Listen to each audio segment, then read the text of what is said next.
Jesu Kristu waseNazaretha. Ngibingelela abasina pastor, ubaba mfundisi Funeka, abefundisi bala ekhaya, Wokubonga. Egameni likaJesu, umama, insizwa, intombi, Sunday school. Ngiyakubingelela. Hallelujah. Amen. Amen. Hallelujah. Ngizocela sivule amahubo 118 verse 1. Amahubo 118 verse 1. Amen. Amen. Oh, give thanks to the Lord, for he is good, for his mercy endures forever. Amen. Dumisani. Hallelujah. Bongani uJehova ngokuba muhle, ngokuba umusa wakhe umiphakade. Hallelujah. Amen. Sikuleso sikhathi bazalwane sonyaka, khona sithi ezabazalwane sithi Ebeneza Nkosi, ubusimali ndihlabelele nje. Uhambe nathi kwazibala. Hallelujah. So ngizokhuluma nje kancane ngomnikelo. Hallelujah. Obongayo. Hallelujah. Ezisesikhathini. Hallelujah. Of Thanksgiving. Hallelujah. Ezabazalwane ukuthi isikhathi esiningi ngoDisemba lakhona siqala sibheka kusukela kuJanuwari. Sibheka zonke izinto ezenzakalile bese siyambonga uNkulunkulu. Hallelujah. Ngizocela nje sifunde amahubo 124 bese enhlizweni yami nje kakhulu ezila speaking about unyaka wonke nje. Ngibona nje asenhlizweni yami ukuthi anginamazi uNkulunkulu angawasho kuye, but lama verse speaks loud. Amahubo 124 sizofunda wonke nje, cela ufundele simama. Verse 1. Uma uJehova ebengenathi, makasho njalo manje uIsrayeli. Uma uJehova ebengenathi, lapho abantu besivukela, ngabe sebesigunyile ekuvutheni kolaka lwabo kithina. Amanzi ngabe asewele phezu kwethu, kudlule isikhukhula phezu komphefumulo wethu, kudlule phezu komphefumulo wethu amanzi akhukhumeleyo.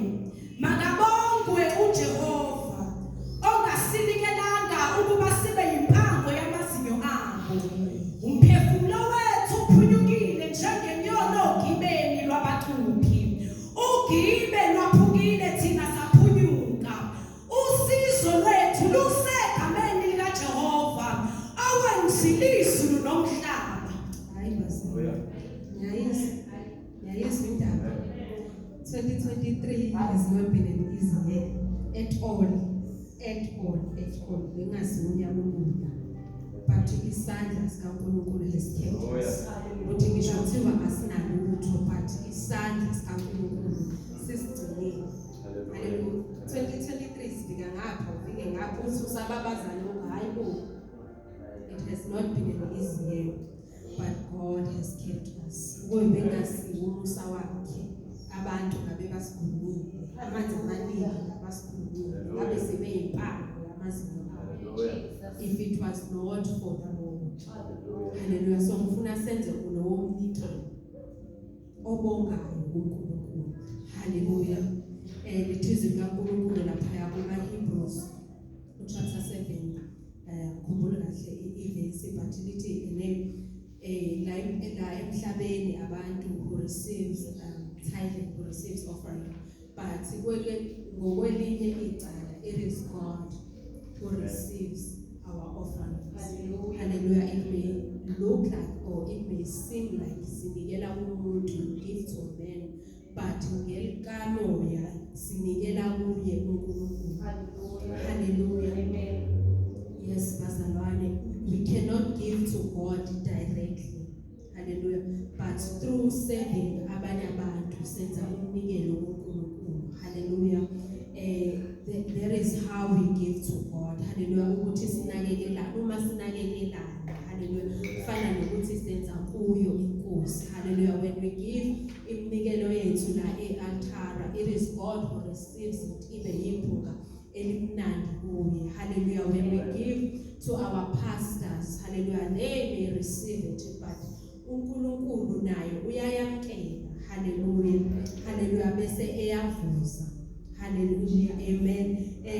As I was preparing yesterday, ngibe nokucabanga nje ukuthi it is time of Thanksgiving lapho nabefundisi benzela appreciation nani and ngayibuka lento ukuthi yazi kahle kahle even nasemsebenzini ukuthi niyabonga ngathi ngithola amabonus emsebenzini ngakhumbula izwi likaNkulunkulu ngicela silivule simanje ngakhumbula izwi likaNkulunkulu lapha ya uMatthew 7 elithi even if how much more nina ababi enikwazi ukuthi ninikane ukudla, how much more uNkulunkulu who is in heaven. Matthew chapter 7 sizofunda, I think yes, verse 7. Ngizocela nje ufunde verse 7. Awufunde ngizokutshela ukuthi ku-right. Elani khona nizakuphiwa, funani khona nizakufumana, ngoqothani khona nizakuvulelwa. Ngokuba lo nalo ocelayo uyakwamkeliswa, nofunayo uyakufumana, nongqongqothayo uzakuvulelwa. noma ngumuphi umuntu kini ongathi uma indodana yakhe icela isinkwa ayinike itshe, noma icela inhlanzi ayinike inyoka na. Ngakho-ke uma nina enibabi nazi ukubapha abantwana benu izipho ezinhle, kakhulu kuyihlo osezulwini uza kubapha okuhle abacela kuye. Hallelujah. Uma nina ababi nikwazi ukuthi niphane izipho ezinhle. Yabona uyagood. Good. Elithi how much more your Father who is in heaven, who gives good gifts. Hallelujah. And it changed my life like a few weeks. I think I read it in September. Long ngicabanga ngalo ukuthi uNkulunkulu uyena who gives good gifts. And kwafakazela enhlizweni yami ukuthi nanoma yini ebengiyiplanile ngo-2023 ebengiyifisa nebengiyicelile kuNkulunkulu, if I did not receive it, kusho ukuthi it was not good for me. Yabo ngoba lithi he gives good gifts. If I did not receive it, that can only mean ukuthi it was not good for me, because ubaba who gives good gifts. Hallelujah. So I was saying ukuthi nasemsebenzini nithola ngisho amabonus ukuthi abaphathi benu abangakhona bayakwazi ukuthi ban-reward, ban-appreciate by giving you amabonus. Hallelujah. Nathi suke senza kanjalo to our pastors, appreciating, thanking them. Hallelujah. So uma senza kanjalo, hallelujah, it is God who receives. It is God who sees. Hallelujah. Hallelujah. Ilonto nje bazalwane ukuthi throughout unyaka usuphela nje senze iminikelo yokubonga. As I was saying, 2023 it was not an easy year. It's been challenging in all aspects. Hallelujah. But size simbonge uNkulunkulu. Hallelujah. Give gifts even to each other. Tshengisa uthando. Appreciating our leaders. Tshengisa uthando. Hallelujah. Giving to indlu kaNkulunkulu. Hallelujah. Tshengisa ukuthanda umsebenzi kaNkulunkulu. Hallelujah. And as leli verse la kuMatthew njengoba ngisho ukuthi kwafakaza enhlizweni yami ukuthi if I did not receive it, then means it was not good, because God gives only good gifts. Hallelujah. Then now kumele sazi khona ukuthi sihamba ngokumethemba uNkulunkulu. Hallelujah. Because we know ukuthi kusebenzelana kube ngokuhle. Sometimes ungabukeka engazi ukuthi uyalinyazwa, ungabukeka engazi ukuthi uyabulawa. Hallelujah. Lethizwe likaNkulunkulu, I think umahubo elithi kwangulungela ukuba ngihlushe ukuze ngimazi. Sometimes ungabuleka engathi uyabulawa, but uNkulunkulu khona into ayenzayo. Hallelujah. If you did not receive anything or lokho okufuna, ungamthuki uNkulunkulu, just trust him, uthembe ukuthi surely it was not good for me. or the time is not good that I receive that. Singabi ngabagxekayo, but ake sibe nje ngabangoma. Nkosi sisize nokuthi sibone njengoba uNkulunkulu asinika amehlalo. Sibone njengoba ebona. Hallelujah. So ngifuna nje senze leyo umnikelo bazalwane of just thanking God. Masinikela nje from the next week enhlizweni yakho kube nalokho uNkulunkulu ngiyabonga. Nalokho engakwamukelanga ngiyabonga. Nalokho engakutholanga ngiyabonga. Nalokho kwenzile ngiyabonga. Amen. Impilo we take it for granted because uvuka nje yabo kalula, but it is the grace of God. If bekungesiwo umusa kaNkulunkulu iwona osigcinile, simbongele ngalokho ukuthi uyaphila.